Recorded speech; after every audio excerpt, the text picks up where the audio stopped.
நமக்கெல்லாம் தெரியும், ஓரிரு நாட்களுக்கு முன்பதாக கத்தர் மேல இஸ்ரேலிய ஆக்கிரமிப்பு ராணுவம் திடீர் தாக்குதல் ஒன்றை நடத்தியிருந்தது. கத்தரில் இருக்கக்கூடிய பாலஸ்தீன விடுதலை அமைப்பினருடைய அரசியல் துறை பொறுப்பாளர்களை இலக்கு வைத்துத்தான் அந்த தாக்குதல் நடத்தப்பட்டது.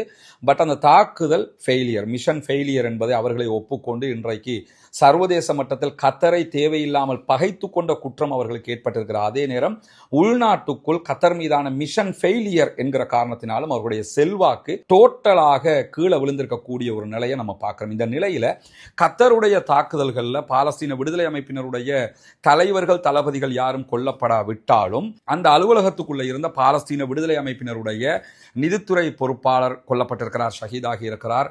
அதே போன்று பாலஸ்தீன விடுதலை அமைப்பின் அரசியல் துறை பொறுப்பாளராக இருக்கக்கூடிய ஹலீல் அல் ஹையா அவர்களுடைய மகன் அந்த இடத்திலே கொல்லப்பட்டிருக்கிறார். இப்படி மொத்தம் 6 பேர் கொல்லப்பட்டிருக்கிறார்கள்.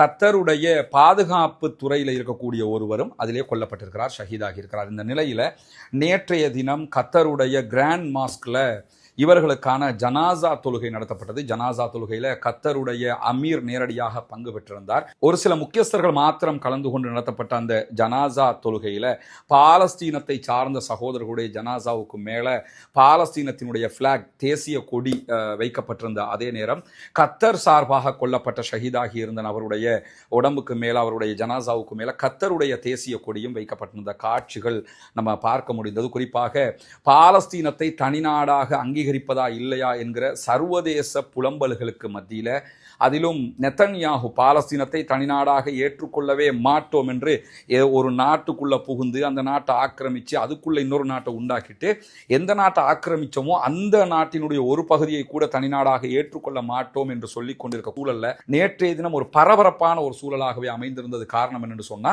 நீங்கள் பாலஸ்தீன விடுதலை அமைப்பினரை நாட்டை விட்டு வெளியேற்றாவிட்டால் அவர்களை இலக்கு வைத்து மீண்டும் கத்தர் மேல நாங்கள் தாக்குதல் நடத்துவோம் என்கிற ஒரு வன்மம் கொண்ட எச்சரிக்கையை பெஞ்சமின் நெத்தன்யாஹு விடுத்திருந்த நேரத்தில் தான் இந்த ஜனாசா தொழுகை நடத்தப்பட்டது. அந்த ஜனாசா தொழுகையில பாலஸ்தீனத்தினுடைய பிளாக், வலமையில ஒரு நாட்டை சேர்ந்தவர்கள் இப்படி கொல்லப்படுகிற போது அவர்களுடைய உடலுக்கு மேல பிளாகை வச்சு அந்த விதமான ஜனாசா அடக்கங்களை நம்ம இதுக்கு முன்னுக்கு பார்த்திருக்கிறோம். ஆனா நேற்றைய தினம் இந்த நடந்த நிகழ்வு ஏன் பேசுபொருளாக மாறி இருக்குன்னா, இப்படியான ஒரு தாக்குதல் நடத்தப்பட்டு மீண்டும் தாக்குவோம், அவர்களை வெளியேற்றுங்கள் என்கிற ஒரு எச்சரிக்கையாக இஸ்ரேல் மீண்டும் மீண்டும் சொல்லிக் கொண்டிருக்கக்கூடிய சந்தர்ப்பத்தில் தான் இப்படி ஒரு ஜனாசா தொழுகை நடத்தப்பட்டிருக்கிறது. ஜனாசாக்களுக்கு மேல பாலஸ்தீனத்தினுடைய கொடி வைக்கப்பட்டு அந்த ஜனாசாக்கள் தூக்கி கொண்டு செல்லப்பட்ட காட்சிகள் வெளியாகி இருக்கிறது.